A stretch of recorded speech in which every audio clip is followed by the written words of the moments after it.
후반기 의회가 출발은 쉽지 않았지만 도민들을 실망시키지 않는 의회가 되었으면 하는 바람을 전하면서 인사드립니다. 존경하는 김하용 의장님을 비롯한 선배 동료 의원 여러분, 그리고 김경수 지사님과 박주원 교육감님을 비롯한 관계 공무원 여러분 반갑습니다. 경제환경위원회 이옥선 의원입니다. 지난 5월 장령에서 맨발에 손에 놓은 화상, 얼굴은 멍투성이인 만 9살 여자아이가 한 시민에 의해 발견되었습니다.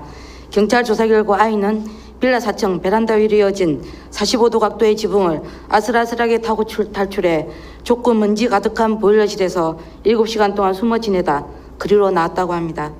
바로 이틀 뒤에는 천안에서 계모가 9살 남자아이를 7시간 넘게 여행 가방에 가두어 심정지 상태에서 발견됐고 결국 사망하는 끔찍한 일이 발생하였습니다. 우리는 경악했고 분노했고 또 자살했습니다. 16년 원영이 사건, 17년 고준희 양 사건에 이어 최근 사건까지 우리는 더는 이런 뉴스를 접하고 싶지 않습니다. 아이에게는 세상의 전부였던 부모가 자신을 상상조차 힘든 고통 속에 몰아넣고 비정한 웃음을 흘릴 때 그 짧은 생의 마지막 숨을 몰아쉬던 그 순간 아이는 누구를 떠올렸을까요? 아름다운 생명이라는 단어가 무색하지 않습니까? 한리 법칙이라는 것이 있습니다. 한 명의 사상자가 발생할 경우 그 전에 같은 문제로 경상자 29명이 발생하며 역시 같은 문제로 다칠 뻔한 사람은 300명이 존재한다는 제 사례에 근거하여 1대 29대 300법칙을 도출했습니다. 산업재해 적용 법칙을 학대 사건에 바로 적용할 수는 없지만 적어도 아이 한 명의 죽음이나 목숨과 탈출은 알려지지 않았을 뿐 위험에 노출된 아이 300여 명의 채 피어보지도 못한 목숨을 제발 지켜달라는 마지막 외마디의 비명이었다고 한다면 너무 가한 생각이겠습니까? 아동학대처벌법 개정안이 10월 시행됨에 따라 자치단체가 아동학대 사건의 전면에 주체로 나서게 되었습니다. 그러나 현재 정부와 자치단체가 아동과 관련해 가장 많은 예산과 에너지를 쏟고 있는 것은 아동수당과 출산장려금 등 현금성 복지입니다. 그러나 아동수당과 출산장려금이 도리 아동을 돈을 벌어다 주는 수단으로 보게 만든 것은 아닌지 이제 되돌아보아야 할 시점이 되었습니다.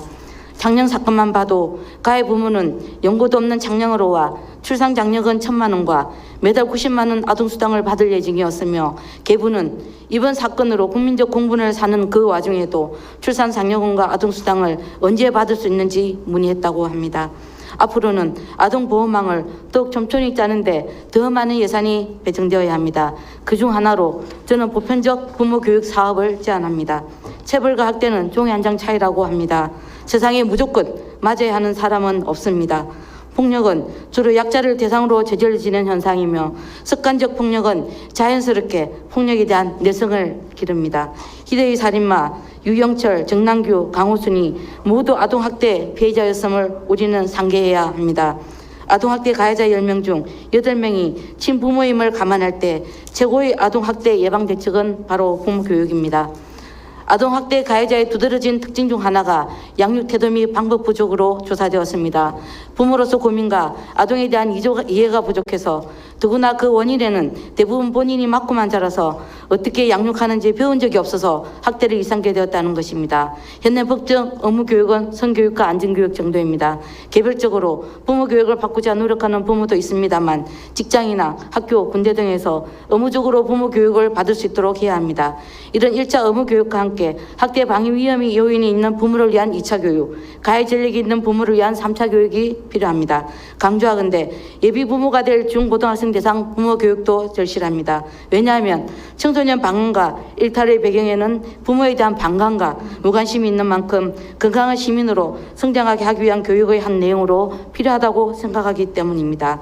현재 경남의 아동학대 예방사업이 영유아 대상 성폭력 2년것과 신고자 의무교육으로만 이루어져 있다는 것은 문제가 심각합니다. 영유아는 보호 대상이지 아동학대 교육 대상이 될 수는 없습니다. 스스로 몸과 마음을 지키기도 힘든 영유아들에게 스스로 지키는 교육을 시키는 꼴입니다. 그나마도 올해 1,000만 원 정액에서 3,000만 원이라 하니 많지도 않은 예산을 이전 사업 답습에만 쓰고 있는 것입니다. 경남도에는 아동학대를 계기로 제정된 부모교육 조례에 따른 사업이 있습니다만 위한 일반적인 교육인데다 대상이 매우 협소해 아동학대 예방사업으로 인식되지 않고 있습니다. 아동학대 담당 부서인 역생정책과와 부모교육 담당 부서인 가족지원과의 협업도 필요합니다. 보편적 아동복지 시대 아동을 위한 직접적 지원 정책들과 함께 전 국민의 부모교육 의무화가 함께 이루어질 때 우리 아이들은 온 마을이 아이를 지키는 행복한 마을에서 안심하고 살 수 있을 것입니다. 꾸준한 힘이라 투표를 당부드리면서 이만 5분 마다를 마치겠습니다.